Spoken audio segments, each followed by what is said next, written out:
Licha ya kuwa timu ya Simba bado haiko katika pointi nzuri ama haiko katika nafasi ya kujihakikishia kutusua zaidi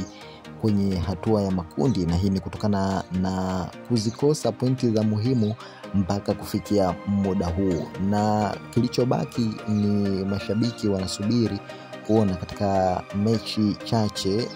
ambazo zinawakabili Yanga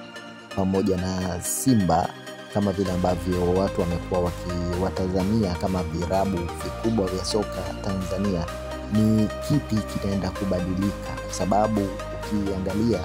namna ambavyo Simba wameweza kuondoka kwa namna moja nyingine na kuweza kupoteza michezo kadhaa mfululizo,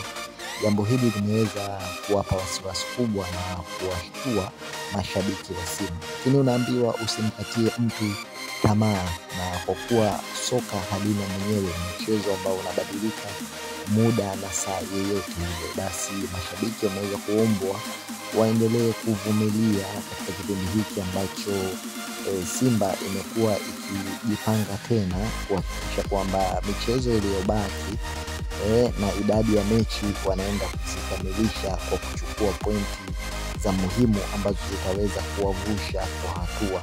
za makundi. Japokuwa mashabiki wamekuwa wakieleza na kutoa ushauri pamoja na nasaha mbalimbali kwa viongozi pamoja na wachezaji, yote hii ni kuashiria kwamba bado wana Simba wana imani na timu yao, lakini wanaipenda na wanaitarajia kuweza kuvuka katika hatua za kimakundi kwenye kipindi hiki cha michuano ya klabu bingwa hapa barani Afrika. Sasa kuna wachezaji kama vile Abraham Morris ambaye ameonekana kuwa ni mkombozi kwa mechi iliyopita ya Simba, kwa sababu aliweza kuingia kwenye kipindi cha pili, lakini makubwa aliyoyafanya yaliweza kuonekana na kila mtu, na jambo hili liliweza kuzungumzwa hata kabla ya mechi. Wengi wamekuwa wakiamini katika kipaji kikubwa cha Abraham Morris, ndio maana anakuwa akisifika, na kama atatumika